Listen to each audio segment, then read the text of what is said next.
好，睇下咩食先。好，就呢幾樣啦。唔該，嗌點心。唔該晒。好啊。先生，你嗌嘅蝦餃、馬拉糕、雞包仔同埋薑汁糕係咪？冇錯，唔該晒。OK。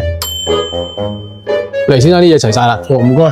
個雞包仔好似冇嗌喎。係咩？我幫你出張單先啦。係，先生你好啊。頭先咧我咪覆過你4樣嘢嘅，你話 OK 噶嘛？唔係啊，我冇嗌雞包仔喎。頭先我一次過覆快4樣嘢。點知我冇嗌咧？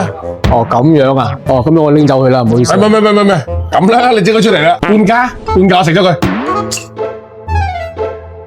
其實做我哋飲食業咧，遇到呢種咁嘅問題咧，就無可避免噶啦。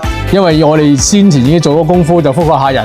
但係如果啱個客人話佢冇叫咧，我哋唯有取消嘅啫。其實我哋賣啲點心咁平咧，都係益街坊嘅啫。咁所以我哋而家做緊呢個優惠咧，個客都覺得好歡迎噶啦。嗱，我哋早市、午市、下午茶都有半價優惠噶，晏晝咧就有6折優惠，同埋1蚊一隻蝦餃。所以你快啲過嚟支持我得多啦。